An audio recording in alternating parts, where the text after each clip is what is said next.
Ok, Salmo 119. La serie se llama La bendición de la palabra y lo que tratamos de hacer es durante todo este año es recordar ciertas doctrinas fundamentales de nuestra iglesia y del cristianismo mismo y hemos empezado por la palabra. Que vamos a estudiar hoy una frase muy bonita y muy conmovedora y muy consoladora: susténtame con tu palabra eterna. De eso es lo que vamos a hablar. Mire, primero entendamos la palabra sustentar.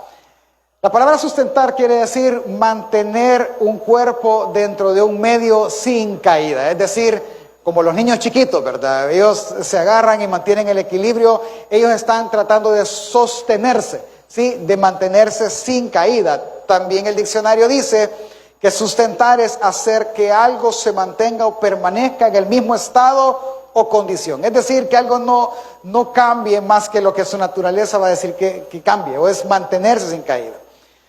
Para que podamos entenderlo bien, veámoslo de esta manera. Lo que ya son tíos, abuelos, papás, lo que sea, hemos visto esa etapa de aprender a caminar. Los niños empiezan primero a pararse, se paran con ayuda de algo y están sostenidos por otra cosa, ya sea un tubo, una silla, lo que sea. Pero a medida que pasa el tiempo, ellos vienen y se toman de las manos de los papás y empiezan a caminar sostenidos de los papás, hasta el punto de poder caminar solos, ¿sí? Y ya no necesitar cierto sostén. Lo irónico en esto es que así como empezamos a caminar sosteniéndonos de algo, algunos terminaremos caminando sostenidos de otra persona, de un bastón, ¿verdad? Es justamente eso. Entonces, ¿qué quiero que entienda ahora? Que lo primero que nosotros deberíamos de hacer o saber o entender o recordar es que nosotros deberíamos de vivir nuestro peregrinaje y terminar nuestro peregrinaje sobre este mundo sostenido de su palabra eterna y de sus promesas. Por lo tanto, lo que vamos a tratar de aprender con el texto bíblico y animarnos a todos nosotros es que si hay algo que no te debes de olvidar es de la ley de Dios.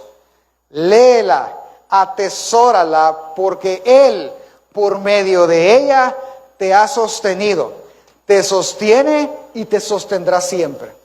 Amén, familia. Acompáñenme a orar antes de iniciar la enseñanza.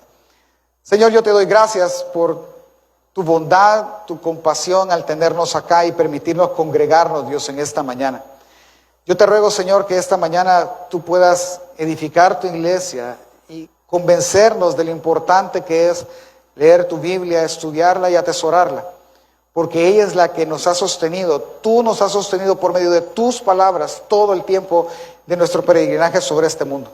Te ruego, Señor, que el texto sea el que gobierne la enseñanza, que el texto sea el que nos enseñe y nos muestre lo necesario para vivir, Señor, hacer tu voluntad y peregrinar, pero principalmente que el texto sea nuestro sostén hasta el día que muramos.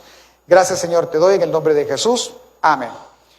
Bueno, Salmo 119, 89. Vaya al versículo 89 del Salmo 119. Vamos a leer esa estrofa en un momento, solo déjeme contarle un poco el contexto. ¿Qué le está pasando al salmista? No sabemos quién escribió el Salmo 119, hay muchas posturas y pensamientos, pero si algo tenemos que estar seguros, por lo que todo el Salmo dice, es que este salmista, este autor, él está pasando momentos difíciles. Los está pasando o los ha pasado, no importa, pero entendemos que esto fue escrito en un contexto de aflicción. Él está afligido, él está preocupado y él empieza a exaltar en ese sentido a la Escritura. Vimos la semana pasada que la Escritura es la que lo volvió a dar vida, la que le ha vivificado, es decir, le dio ánimo para seguir viviendo. En ese sentido del sufrimiento que está pasando el salmista, ahora viene y él va a escribir sobre el sostén. Versículo 89 al 91 dice: para siempre, oh Señor, permanece tu palabra en los cielos. De generación en generación es tu fidelidad. Tú afirmaste la tierra y subsiste. Por tu ordenación subsisten todas las cosas hasta hoy, pues todas ellas te sirven. Voy a leer todo el Salmo para poder entender un poco mejor. 92 y 93. Si tu ley no hubiese sido mi delicia, ya en mi aflicción hubiera perecido. Nunca jamás me olvidaré de tus mandamientos, porque con ellos me has vivificado. Tuyo soy, sálvame, porque he buscado tus mandamientos. Los impíos me han aguardado para destruirme, mas yo consideraré tus testimonios. A toda perfección he visto fin, amplio en sobremanera es tu mandamiento. Ok, ¿qué está queriendo decir él? Es lo que vamos a aprender. Del versículo 89 al 91 hay tres palabras o tres frases que hablan del tiempo, y en este caso del tiempo pasado. Por ejemplo, versículo 89, la palabra dice en la segunda línea, permanece tu palabra. Eso habla de tiempo. Versículo 90, de generación en generación. Versículo 91, hasta hoy. Es decir, hay una línea marcada del tiempo. Hay algo que ha permanecido de generación en generación. Hay algo que permanece para siempre y que ha permanecido hasta hoy. Esa es la idea. La pregunta que nos debemos de hacer es, ¿el qué es? Ahora, no solo están esas tres palabras, sino que también hay ideas en este mismo texto. Versículo 89, perdón, es para siempre, es lo que dice de tiempo, de generación en generación y hasta hoy. Y ahora sí, en el 89, permanece, en el 90 y subsiste, y en el 91 por tu ordenación subsiste. Estas tres palabras hablan de que algo ha sido sostenido, sustentado o ha permanecido. Entonces, en esas dos ideas que nosotros tenemos, es fácil ver y pensar que todas las cosas, no todas las cosas, que algo ha permanecido a lo largo del tiempo hasta hoy. Esa es la idea del salmista. Hay algo que ha permanecido todo el tiempo hasta este día. La pregunta es, ¿el qué? Y la respuesta pues la da el salmista en el versículo 89, tu palabra en los cielos. Y al final, versículo 91, por tu ordenación, es decir, por tus mandamientos. Si hay algo que ha permanecido de generación en generación, que permanecerá para siempre y hasta hoy, es su palabra, porque su palabra es eterna. Estamos tratando de entender el orden del Salmo. Ahora, que su palabra sea así, quiere decir también que las cosas que su palabra sostiene permanecen en ese mismo tiempo. Es decir, versículo 91, por tu ordenación subsiste. Entienda la palabra ordenación, mandamiento, estatuto, ley, palabra. Algo, son palabras que salen de su boca. Por tu palabra subsisten, se sostienen de la misma manera todas las cosas hasta hoy. Entonces, ¿qué es lo que el salmista está diciendo en una sola idea en estos tres versículos, en estos tres párrafos? Que desde el principio su palabra ha sostenido todas las cosas. Desde el día 1, cuando él empezó a decir, en el principio creó Dios cielo y tierra, hágase luz, desde ese momento su palabra de generación en generación hasta hoy ha sostenido todo lo que existe. Todo lo que existe lo incluye a usted y me incluye a mí. Amén, familia. Teniendo eso en mente, entonces él dice, él se aprovecha de este principio.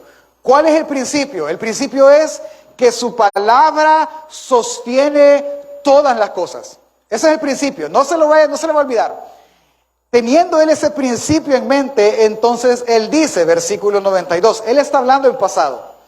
Si tu ley, tu palabra de nuevo, no hubiese sido mi delicia, ya en mi aflicción hubiera perecido. Nunca jamás me olvidaré de tus mandamientos, porque con ellos me has vivificado. De nuevo, él está hablando en pasado. Esto nos hace pensar que quizás él está recordando el sufrimiento. No lo sabemos, pero sabemos que él está pensando en sufrir. En ese sentido, él dice que su ley, y devolvámonos a detener, cada vez que usted lee de alguien en el Antiguo Testamento que está refiriéndose a la ley, a la palabra, normalmente se está refiriendo a los primeros 5 libros de la Biblia, al Pentateuco. ¿Sí? Eso lo conocen ellos como su ley, o lo que los dirige o los guía. En ese sentido, viene él y está diciendo, ok, si tu ley, si aquello que tú nos diste por medio de Moisés y el pueblo, las tablas de la ley, tus mandamientos, tus ordenanzas, si en ellos no hubiera estado mi deleite, o sea, él no simplemente es, me gustan, no, se deleita, hermano. No es que simplemente me gusta, hay una complacencia en él. Es decir, ¿A cuántos le gusta el mango verde? A mí me gusta el mango verde, hermano. Uno, pero hay gente que se deleita en el mango verde. ¿Sí? El bocado aturra toda la carne. Qué rico, me destempló todos los dientes, pero y sigue comiendo, se puede comer 10. Eso es deleite, es de verdad, trasciende la alegría. ¿Me explico? El mandamiento para él es un deleite, trasciende la alegría normal, es un gozo. Y si él no se hubiera deleitado tanto en la ley, cuando él fue afligido, él hubiera perecido. Él hubiera perdido toda esperanza. Porque no fue así, entonces él resuelve y decide: voy a guardar siempre tus mandamientos, porque en ellos yo he encontrado vida, o ellos me han devuelto la vida. En otras palabras, él está diciendo que si él no se refugia en el mandamiento que sostiene todas las cosas, desde el principio, él hubiera perdido la vida o el deseo de vivir, ¿sí? Dentro de esa aflicción.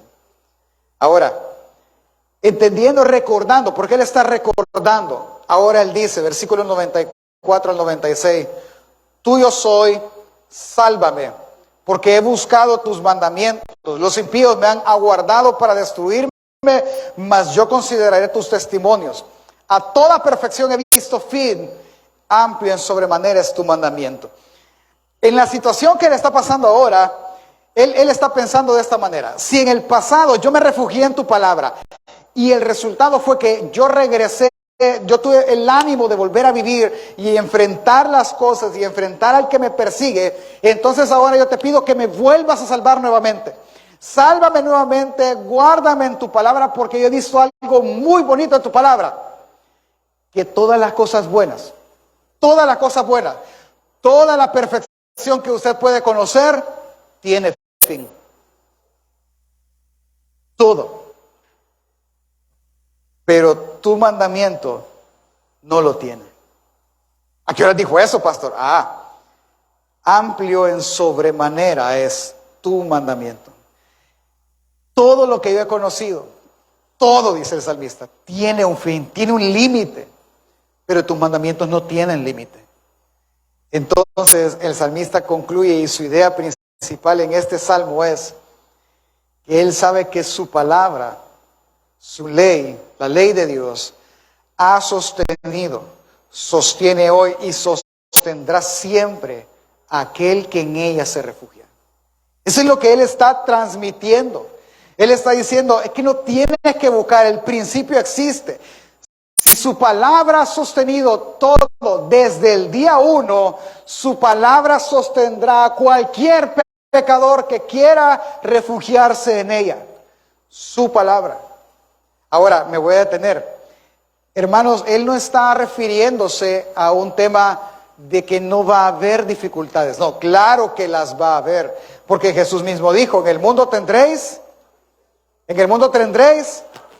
pero yo he vencido al mundo, confiado, tranquilo, o sea, yo lo voy a vencer.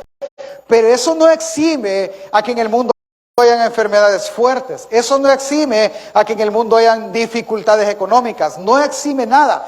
Pero dentro de esa dificultad, dentro de esa circunstancia, el salmista está totalmente seguro de que su palabra lo sostendrá siempre.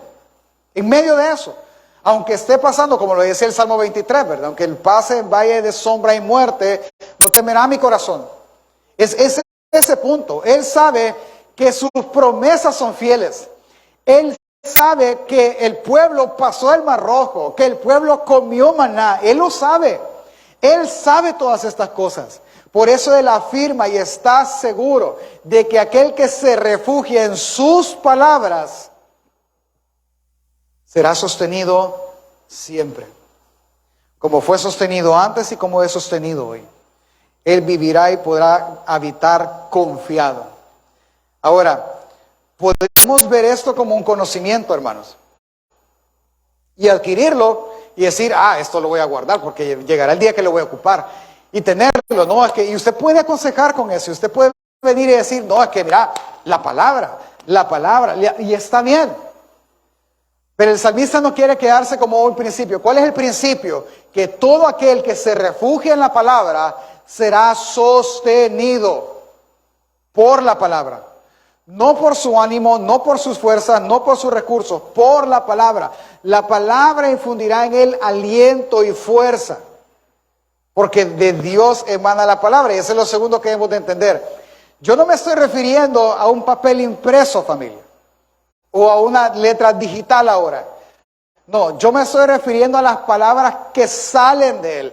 Cada letra, cada frase, cada estrofa que nosotros leemos en el Salmo, vino de la misma boca de Dios. Es su palabra la que nos sostiene. ¿Cómo usted con sus hijos? Es la misma situación. Yo sé que ninguno de sus hijos que están ahorita allá abajo con los niños o los preadolescentes, ninguno le está diciendo a Alejandro, a José Luis o a cualquier otra hermana que están ahí, es que yo estoy preocupado porque no sé si mi papá nos va a dar de comer al mediodía. Ninguno. Ellos ya, es más, ellos ya saben que quieren comer. Y ellos cuando salgan van a decir, yo esto quiero. ¿Sí? Y el problema va a ser eso, no hijo, es que no te puedo comprar peligüey. ¿Sí? No, vamos a ir a comer pollo. ¿Ya? ¿Me doy a entender? Iguana no podemos comer hoy, hijo. ¿Me entiende? Ellos no están preocupados porque la palabra de su papá o de su mamá o de su abuelo le ha dicho, tranquilo, hijo, aunque usted no sepa ni qué, vamos a ir a comer al mediodía, hermano. Pero él sabe que usted le sostendrá su vida. A eso se refiere él. Él no confía en la letra, él confía en la persona que dio la palabra. ¿Me doy a entender? El salmista no lo deja en el principio de que bien, su palabra me va a sostener siempre, sino que ahora él va a practicarlo. La misma idea en una estrofa más adelante, en el 114, por favor, Salmo 119, 114. Pudiésemos leer todo el párrafo o la estrofa de los 8 versículos, pero no tenemos mucho tiempo. Versículo 114, el 117, el mismo salmista, dentro de la misma idea de sostener, él dice, mi escondedero, mi escudo eres tú, en tu palabra he esperado. Apartados de mí malignos, pues yo guardaré los mandamientos de mi Dios. Susténtame conforme a tu palabra y viviré. Y no quede yo avergonzado en mi esperanza. Sosténme y seré salvo. Se da cuenta que él ya no le está, o sea, él no agarra la Biblia, el papiro y por favor sosteneme y le habla el papel. No, él está hablando al que creó la palabra, al que dio la palabra. A él le dice, tú sosténme. Yo he decidido guardar tus mandamientos, pero no me dejes avergonzado. Y esa frase es bonita, porque ahora lo que él está diciendo es una sola cosa. Yo te he creído a ti. Yo le he creído al principio y me he escondido en tu palabra y la he esperado y la he guardado. Si tú me vas a confortar, hazlo conforme a tu palabra, dice. Conforme a eso, susténtame y no quede yo avergonzado en esta esperanza. Él tiene una esperanza. Su esperanza es que Él le puede sostener y salvar, como lo hizo en el pasado, por medio de su palabra, por medio de sus promesas. Solo le pido una cosa, yo no quiero ser avergonzado. ¿Me doy a entender? El salmista tiene algo ahora bien marcado, porque lo ha vivido. El que ha vivido el salmista, que su palabra le ha sostenido y la ha guardado cuando la dificultad ha venido. Y ya voy a poner un ejemplo para poderlo hacer más práctico aún. El salmista entiende el principio, entiende que su refugio es la Escritura, entiende que la fuente de la vida es la Escritura, entiende que su palabra, así como ha sostenido la creación por todos estos años, su palabra puede también sostener a aquel que en ella se refugia. Vea, yo no sé qué dificultad trae hoy. ¿Qué ha hecho usted por esa dificultad? Pensemos que la dificultad es financiera, ¿sí? ¿Qué puede hacer usted, familia? ¿Qué puede hacer? O sea, robar. No, pastor, yo robar no, tampoco. Va a ir a pedir prestado, ¿sí? Y va usted querer venir y solventar. La pregunta es, ¿qué dice la Biblia? ¿Qué dice Dios? ¿Acaso Dios no dice que Él suplirá todo lo que os falte de acuerdo a sus riquezas en gloria? ¿Acaso no dice eso en Filipenses? Vaya, entienda algo ahora. Ese texto no simplemente, pues a mí me falta un carro. No, tranquilo. Ese texto funciona de la siguiente manera.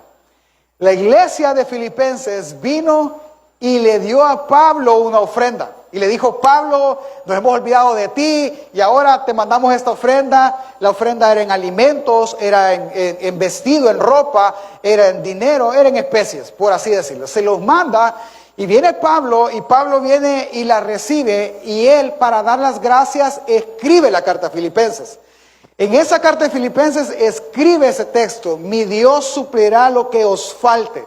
Pero ¿acaso Pablo es adivino y sabía que les iba a faltar? No, es así. De repente vengo yo y le doy, mi esposa me pide dinero y le digo, ok, aquí está. Y mi esposa me dice, Dios te va a dar lo que te falte porque me has dado dinero. Es esa parte. Lo que tú diste que a ti ahora te hace falta, mi Dios te lo suplirá. Si con eso tú tienes necesidad, mi Dios te lo suplirá. En ese sentido, alguien que entra en necesidad y dice, bueno, pero yo, Señor, yo no tengo necesidad porque me fui de crucero, ¿verdad? O sea, yo no tengo necesidad porque anduve en el billar apostando. Yo tengo necesidad porque llegó la necesidad, no me alcanzó.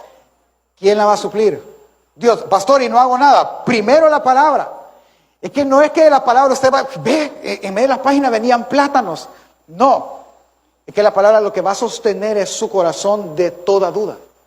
Lo que va a sostener es su corazón de todo ánimo. Lo que va a sostener es su vida, y entonces dará la provisión milagrosamente o dará la sabiduría para saber qué hacer. Pero en la palabra, hermano, es el escondedero, es donde yo me voy a ir a refugiar. Eso está diciendo el salmista.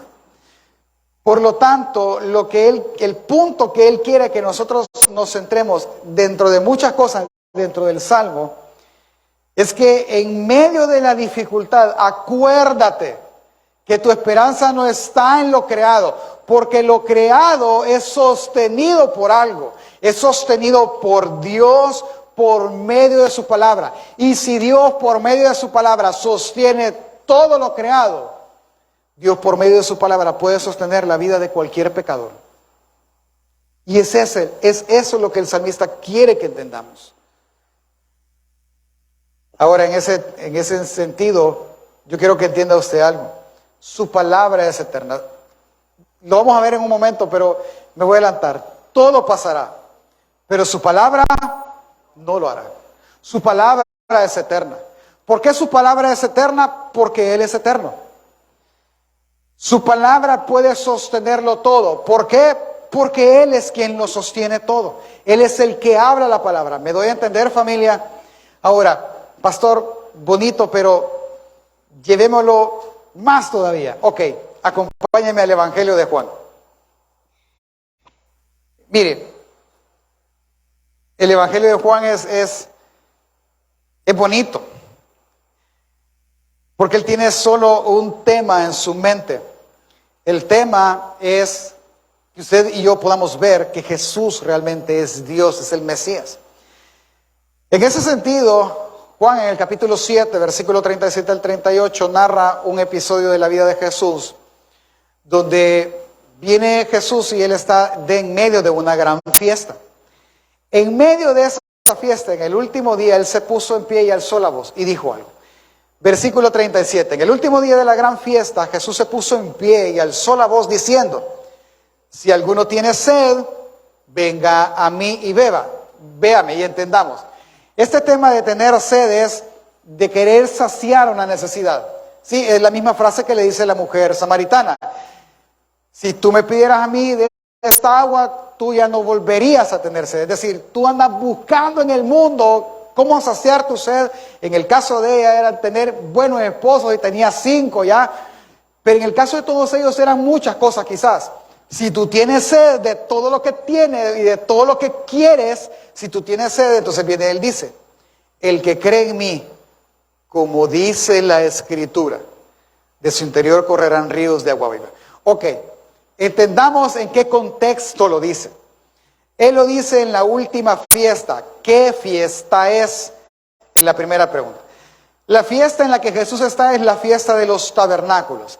Esta fiesta conmemoraba que los padres de ellos, es decir, los antepasados, el pueblo de Israel, antes de llegar a la tierra prometida, ellos vivían en tiendas y eran errantes por todo el desierto. Eso es la fiesta, ¿sí? Pero acuérdese de algo que pasó en medio de eso. ¿Qué pasó en medio de esto?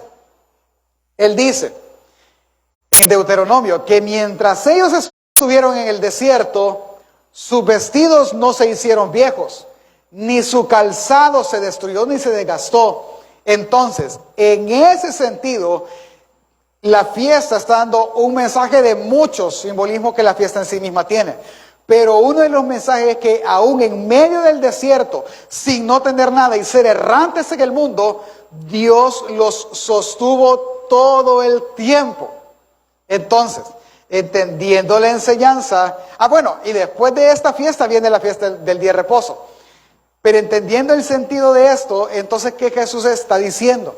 Él está diciendo a todos los que están ahí, si ustedes creen, como dice la Escritura, yo, desde su interior, de ustedes mismos correrán ríos de agua viva. Es decir, ustedes podrán tener en su interior aquello que los sostenga siempre. Pero tienen que hacerlo como dice la Escritura. Es la Escritura la que les va a dar aquello que los ha sostenido y los sostendrá y sostiene. Así como sus padres fueron sostenidos en el desierto, si ustedes creen en mí, ustedes van a ser sostenidos de la misma manera.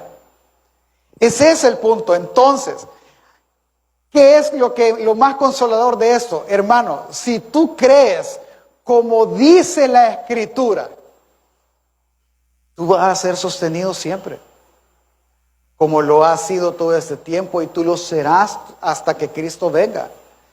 Esa es la buena noticia de esto. ¿Sabe cuál es el problema? El problema es lo siguiente. Hay una corriente de pensamiento muy fuerte y muy sutil. Hay un tipo de ateísmo. Los ateos son aquellos que no creen en Dios. Pero el ateo que no cree en Dios es como, ¿tú eres ateo, no crees en Dios? Sí. No, es que yo te quiero. No, no me importa. Es como aquellos que no les gusta, dígame algo que no les gusta. La misma, los chufles, va. A mí no me gustan los chufles, hermanos. Aunque vea 10 señoras vendiendo de todos tipos de chufles, yo no les voy a hacer caso. No me gusta, punto, y vamos a dar la vuelta. Así son los ateos. Pero hay un tipo de ateo que es un ateo activo. Es decir, él no solo no cree, sino él quiere convencerte a ti de no creer. ¿Sí? Dentro de esa corriente hay algo que se llama el deísmo. Este ateo cree en Dios, cree que Dios es soberano. ¿Hasta ahí estamos bien? Sí, porque nosotros creemos en Dios, creemos en un Dios soberano que creó todas las cosas, en un Dios personal, etc. Ellos creen en eso, pero ellos creen que Dios creó y Dios puso un mayordomo, Adán, para sojuzgar toda la tierra. Y en el momento que él puso el mayordomo a Adán, hay que ver a Adán qué hace, ¿verdad? Y está todo lo que pasó. Y ha dejado a la suerte a todo el ser humano. Eso es mentira. Porque Dios no es así. Dios no deja a la suerte nada porque Él lo controla todo. Él es el poderoso creador, sí. Él es un Dios soberano que ordenó todo, sí. Él es un Dios personal, sí. Él colocó a un hombre, sí. Pero Él no lo dejó todo al azar. Él lo sostiene todo hasta el día de hoy. Todo lo ha sostenido, familia, a través de su palabra. Vea conmigo, Colosenses capítulo 1, verso 16. Algunos lo conocen, pero es bueno recordarlo. Colosenses está hablando en el contexto de quién es Cristo Jesús. ¿Quién es Él? ¿Quién es la imagen del Dios invisible, etcétera? Versículos 16 y 17. Porque en Él, hablando en Cristo, fueron creadas todas las cosas. Correcto, yo creo eso. Las que en los cielos, en la tierra, visibles e invisibles, sean tronos, sean dominios, sean principados, sean potestades, todo fue creado por medio de Él y para Él. Y Él es antes de todas las cosas y todas las cosas en Él subsisten. Todas las cosas por su palabra son sostenidas. todas las cosas por su palabra son, no cambia, por su palabra no caen. ¿Me doy a entender? Eso ha sido así siempre, familia. Siempre todas las cosas han sido sostenidas por Dios, que es prácticamente lo que el salmista también dice. Vaya a la pantalla conmigo porque vamos a ir ya hacia el final. Salmo 63 del 7 al 8 y vamos a ir aterrizando. Dice, porque ha sido mi socorro y así en la sombra de tus alas me regocijaré. Está mi alma pegada a ti, tu diestra, ¿qué dice? Me ha sostenido. Mire, y podemos ir texto por texto en la Biblia y nos vamos a dar cuenta de una sola cosa, que cada autor bíblico va a tener la misma idea. ¿Cuál, pastor? Que dentro del peregrinaje de cualquier persona sobre este mundo, solo Dios lo ha sostenido a todos y a cada uno de ellos. Y solo Dios puede sostenerlo, familia. Nadie más. ¿Y cómo lo hace? Por su palabra. Él habló, Él inspiró la Escritura para nosotros, para que nosotros fuésemos sostenidos por Él a través de ella. Es que Jesús, y eso es muy bonito, no solo te ha salvado a ti. No. Él te ha salvado por medio de su palabra, pero Él también te sostiene, o como lo menciona la teología, Él te preserva sin caída hasta llevarnos a su reino. Acompáñenme a Hebreos, por favor, capítulo 10, versículo 17 al 23. Él está hablando, toda la carta de Hebreos está hablando de que Jesús es mayor que todas las cosas, es mayor que Moisés, es mayor que los profetas, es mayor que los ángeles, es el gran sumo sacerdote. Él está hablando de todo eso. Y en ese contexto, Él viene y dice, hablando de la salvación que como sumo sacerdote, Él puede dar, Él viene y dice, y añade versículo 17, y nunca más me acordaré de sus pecados y transgresiones, pues donde hay remisión de estos, no hay más ofrendas por el pecado. Así que, hermanos, teniendo libertad para entrar en el lugar santísimo por la sangre de Jesucristo, por el camino nuevo y vivo que Él nos abrió a través del velo, esto es, de su carne, y teniendo un gran sumo sacerdote sobre la casa de Dios, acerquémonos con corazón sincero, en plena certidumbre de fe, purificados los corazones de mala conciencia y lavados los cuerpos con agua pura. Es decir, Él nos va a salvar, Él nos perdonó, Él nos llevará a Dios, Él abrió el camino para llegar a Dios, pero te toca hacer algo. Versículo 23.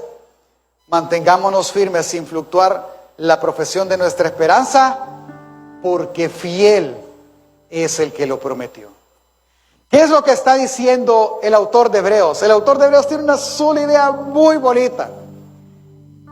Si Él te salvó, si Él te perdonó tus pecados, no hay nada que haga que tú no vayas al cielo y que tú no seas salvo. ¿Por qué, pastor? Porque fiel es aquel que lo prometió. ¿Tú crees que si alguien que ha caído en pecado, o tú mismo, si tú has caído en pecado y tú dices, yo no merezco la salvación, pastor, yo soy un vil pecador, un maldito pecador que debería ir al infierno? Yo solo te podría decir que entendieras dos cosas. Uno, arrepiéntete en tu lugar y pídele perdón a Dios, porque Él abrió la puerta y abrió el camino para llegar a Dios. Y si Él lo abrió y si Él lo dijo, que salvaría al pecador arrepentido, yo solo te puedo decir como primera cosa, y Él es el que lo prometió. Y Él no va a dejar de ser, no, Él no va a ser infiel con sus promesas. Uno, dos, la carta de Judas en el Nuevo Testamento, que solo tiene un capítulo, Él dijo, toda la carta tiene un solo tema, guardar, sostener. Él dice al final de su carta, y aquel que es poderoso para guardarnos sin caída y presentarnos sin mancha delante de su gloria, con gran alegría, al único sabio Dios, nuestro Salvador, sea la gloria y majestad, el imperio y potencia ahora por todos los siglos. Amén. Quiero que entiendas algo. Dios te ha sostenido por su palabra. Prueba de ello es que tú estás aquí. ¿Cuántas veces tú quisiste quizás negar la fe y no pudiste? ¿Cuántas veces se te ocurrió, esto quizás del cristianismo es mentira? Hay tantos años que he perdido yo en eso, pero de repente, no, es que no puede ser así. Es que no me cabe, y tienes esa lucha en tu mente. Es esto, es que aquel que toma por hijo, nadie lo va a arrebatar de su mano. Él lo va a sostener por medio de su palabra, por medio de la verdad. Entiende, hermano, que estás en esta mañana acá, creyente que has venido a esta iglesia. Él te salvó no sé cuántos años atrás. Y tú has perseverado en el camino porque Él te ha preservado sobre él. Es decir, por medio de su palabra, Cristo Jesús te ha mantenido en este camino. Tú interpretas, yo he perseverado. No es que tú has perseverado, es que Él te ha preservado en el camino. Él te ha sostenido.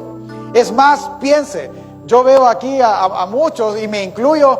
¿Cuántos de nosotros, hermanos, perdónenme, no hemos tenido el síndrome de ovejas locas? Pues, ¿cuál es el síndrome de ovejas locas, pastor? De irnos de la iglesia y olvidarnos de Dios. Muchos de los que estamos acá, pero Dios en su infinita bondad y misericordia, en su gracia, viene Él y nos pone personas que en su momento en nuestra mente son unas grandes metidas, pero las pone para ser instrumentos de Dios, porque lo único que nos hablan es la palabra. Porque lo único que nos puede sostener en la loquera es la palabra. Lo único que puede hacer reaccionar a alguien y darle fuerza para seguir perseverando desde mis ojos, pero siendo preservado por Él, es la palabra, hermano. Así que si tú en algún momento tú tuviste a alguien que para tus ojos fue un gran metido, que llegó y te dijo, ¿y por qué no se congrega, hermana? Que metida es usted, ¿verdad, hermanita? Y usted le mencionó así. Entienda que fue la gracia y la misericordia de Dios, buscándole y guardándole hasta el día de Jesucristo. Eso es que su palabra lo sostenga. Y quizás esa viejita, ese señor, quien sea, lo que le dijo fue, hermano, es que la Biblia dice que lo que has de hacer, hazlo pronto. Mal aplicado el texto, pero usted dijo, tiene razón, me tengo que congregar. Es que la palabra lo ha sostenido y lo sostendrá siempre. Me doy a entender, hermanos. Y amigo que nos visitas, quizás tú no crees, quizás lo que yo hablo para ti es locura, pero quiero que sepas algo. Lo que quiero decirte es que tú no necesitas ser bueno para entrar al cielo. Tú no necesitas ser bueno para venir a Cristo. Esa transformación la hace Él en tu vida. Que seas bueno lo hace Él. Dios transforma el corazón de toda persona. Lo que quiero decirte es que tú no te debes de comprometer a perseverar. No, que hoy sí, es que el pastor dijo que somos inútiles. Yo no he dicho eso, pero debemos de perseverar. No te comprometas a perseverar. No, tranquilo. Cree como dicen las Escrituras, y Él te hará perseverar y te preservará en el camino. Lo que tienes que hacer como el que cree es una sola cosa: arrepentirnos, reconocer su cuidado y reconocer su palabra, que es la que nos ha sostenido siempre. Es eso lo único que tenemos que hacer. Jesús, en su última oración, por aquellos que habían creído en Él y por los que creerían por la palabra de ellos, Él dijo en el Evangelio de Juan, capítulo 17, verso 12. Cuando estaba con ellos en el mundo, acompáñame en la pantalla, es la oración intercesora de Jesús. Él dice, cuando estaba con ellos en el mundo, yo los guardaba en tu nombre. Es decir, mientras Jesús caminó con los 12 y con toda la gente que le seguía, Él los guardaba.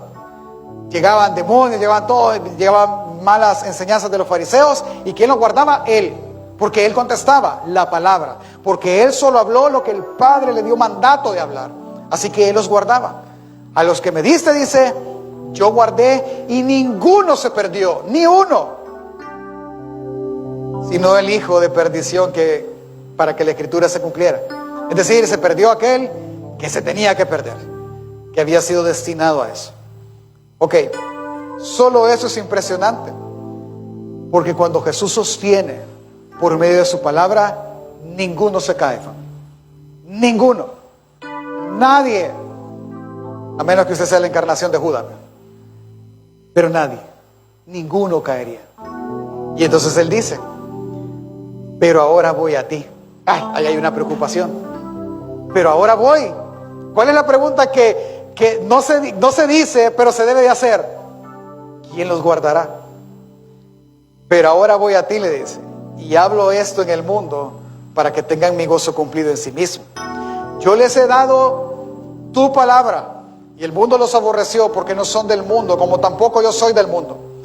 No te ruego que los quites del mundo, es decir, no te ruego de aquellos que los aborrecen y quizás los maten. No, sino que los guardes del mal.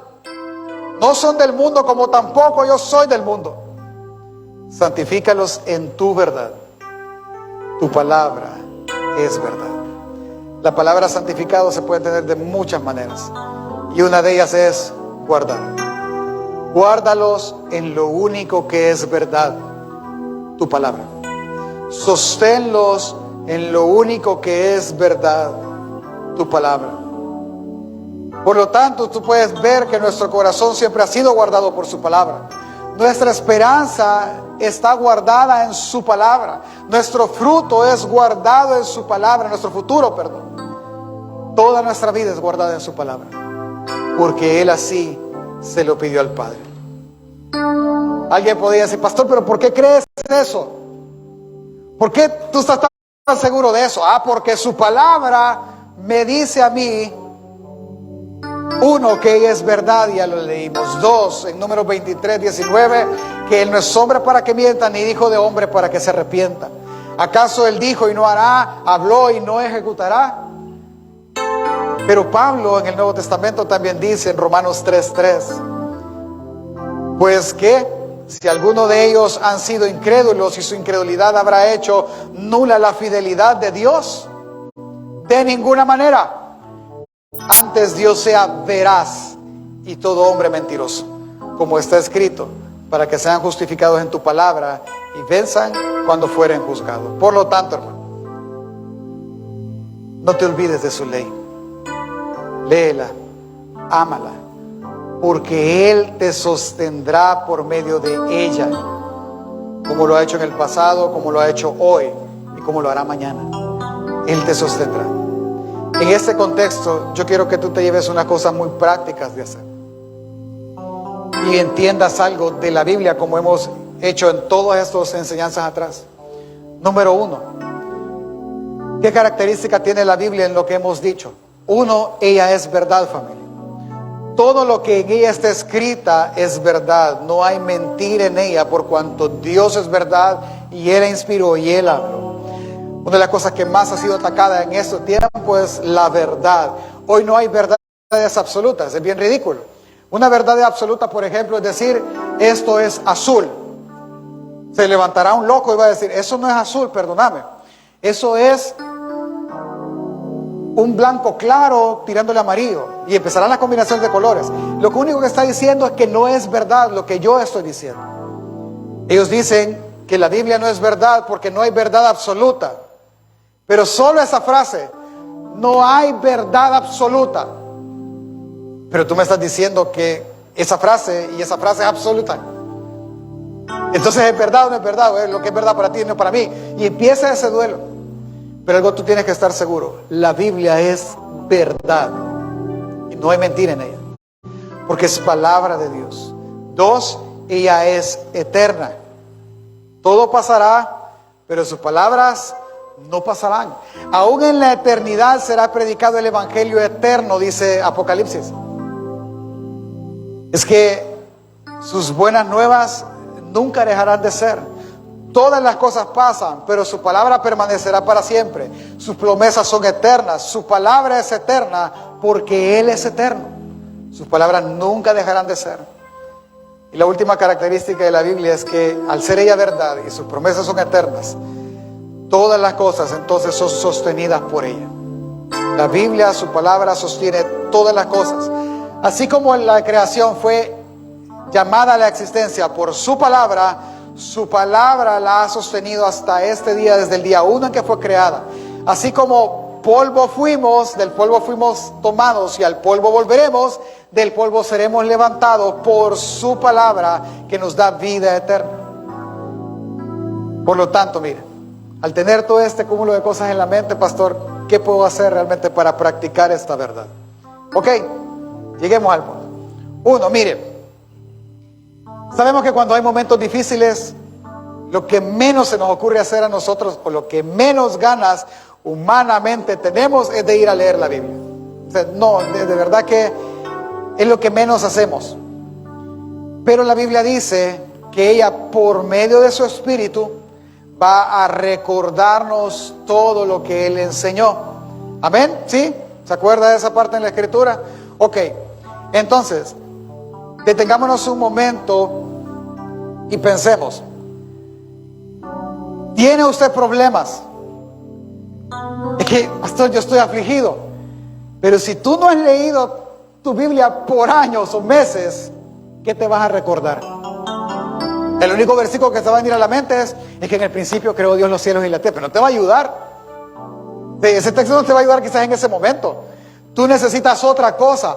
Por lo tanto, lo primero que tú debes de hacer es deleitarte en esa lectura. Léela todos los días, a diario, atesórala. ¿Por qué? Porque si tú te deleitas en eso, en el momento que la aflicción venga, el Espíritu sí hará su tarea, te guiará a toda verdad y te recordará de todo lo que Él dijo. Y entonces, en medio de la prueba, tú podrás experimentar paz. Pero lo que tienes que hacer es ir a la Escritura primero. Dos, ten presente te presente la Escritura. La Biblia dice en Deuteronomio, cuando el Señor le dio la ley, le dijo, y tú la recitarás en el camino, en tu casa, cuando trabajes, cuando te levantes, y la pondrás en los postes de tu casa. Él no estaba diciendo, vas a forrar de tu casa con la Biblia. No, la tendrás todo el tiempo en la mente. Cuando tú leas tu devocional, tu estudio, o lo que sea, por ejemplo, hay una frase de que hoy que estudiamos Lamentaciones, que a mí me gustó mucho. Es que cada día trae dos cosas. Cada día trae su propio mal y cada día trae nuevas misericordias. Y yo dije, es que tiene razón, es que el texto dice eso. ¿Qué fue lo que hice yo? Vení, le escribí y la pegué en una pizarrita que tenemos y lo puse. Y cada vez que mi corazón se turba y empieza a dudar y empieza el temor normal de la vida de un ser humano, el cansancio, el desánimo, yo voy paso por ahí, hermano, porque ahí está la cocina. Entonces por ahí paso cada rato y veo el papel. Este es el mal de este día. Pero este día tiene que tener una nueva misericordia. Señor, enséñame la nueva misericordia de hoy. Mis hijos han puesto cosas ahí, mi esposa ha puesto cosas. ¿Por qué? Porque yo entiendo que se nos van a olvidar, hermano. Yo entiendo que no es fácil a veces aprendérselo. Pero entonces escríbalo y pégale, recuerde su palabra. En el lugar donde esté, póngala ahí, recuerde su palabra, porque su palabra lo sostendrá. Número 3, esperen sus promesas, porque fiel es el que lo prometió. Si Dios lo prometió, si Dios lo dijo, Él lo hará. Su corazón tratará, familia, de decirle que no, pero tranquilo, Dios lo hará. Dios será fiel a sus promesas. Y por último, algo que le animamos en esta iglesia a hacer, cante la palabra. Cántela. Busque alabanzas, no importa el género, familia. Pero busque alabanzas que sean basadas en la palabra de Dios. Que le recuerden la palabra y eso le ayudará a recordarlo siempre. Póngase de pie. Vamos a practicar este último. Mire, yo no sé cuál es su situación. Yo pudiese conocer las mías, las de algunos de ustedes que han tenido la confianza en dármelas y se los agradezco. Y aprovecho, si usted de verdad quiere hablar, hablemos, familia, dígame. Hoy no tengo todo el tiempo, pero puedo apartar tiempo para que platiquemos. Nos tomamos un café y platicamos. Entienda algo. El primer paso, familia, al salir por esa puerta, el primer paso es atesorar la ley. ¿Se acuerda que el salmista también decía, yo cuánto amo tu ley, más preciosa es que el oro para mí? Es que entienda, en este mundo donde no hay esperanza, donde no hay aquel sentimiento de alegría, donde hay injusticia por todos lados, Si su palabra no es la que te sostiene, en tu aflicción tú perecerás. Caerás en depresión, caerás en angustia, en desesperación, tomarás malas decisiones. Pero entiende, su palabra está para sostenerte. Para aquellos momentos difíciles de angustia y desesperación, su palabra está para sostenerte. Así que, yo no sé si ha venido usted con aflicción, con tristeza. No sé si estás enfermo. O quizás te dieron una mala noticia. Resultado malo, te despidieron. O algo. No importa. La Biblia dice que ella es la que nos sostiene. Ella es la que nos guarda. Ella es la que nos guía. Y ella será enviada para cumplir el propósito por el cual Él la envió. Ella no regresará a Él vacía. No regresará sin fruto. Es la frase. En ese sentido, ¿cómo debería hacer yo esto, pastor? Así. Déjeme leerle la palabra, ¿sí? Para que la palabra dé sustento a nuestro corazón. El Salmo 63, versículo 1 en adelante dice: Dios mío, eres tú, de madrugada te buscaré. Mi alma tiene sed de ti, mi carne te anhela, en tierra seca y árida donde no hay agua, para ver tu poder y tu gloria, así como te he mirado en el santuario. Porque mejor es tu misericordia que la vida, mis labios te alabarán. Así te bendeciré en mi vida, en tu nombre alzaré mis manos. Como del meollo de grosura será saciada mi alma, y con los labios de júbilo te alabará mi boca. Cuando me acuerde de ti en mi lecho, cuando medite en ti en las vigilias de la noche, porque has sido mi socorro. Y así en la sombra de tus alas me regocijaré. Está mi alma apegada a ti. Diga conmigo esta frase: tu diestra me ha sostenido. Cuando lee usted esta palabra, ¿le anima? ¿Le consuela? ¿Le conforta? ¿Por qué no hacerlo siempre entonces? ¿Por qué no, como el salmista, hacerlo cada mañana? Cada mañana me despertaré y llegaré a ti. Oraré y leeré tu palabra, porque tu diestra me ha sostenido. Cada noche antes de irme, llegaré a ti, oraré a ti, buscaré tu palabra, porque solo ella me hace vivir confiado. Es que es su palabra. Amén. ¿Por qué no cierra sus ojos ahí? Y ore. Y le diga: Señor, tu diestra me sostuvo en el pasado. Tu diestra me sostendrá ahora. Tu diestra me sostendrá siempre. Haz que mis ojos vuelvan a la Escritura, Señor. Haz que mis ojos vuelvan a la palabra. Haz que yo pueda decir, Señor, que yo te buscaré temprano todo el tiempo.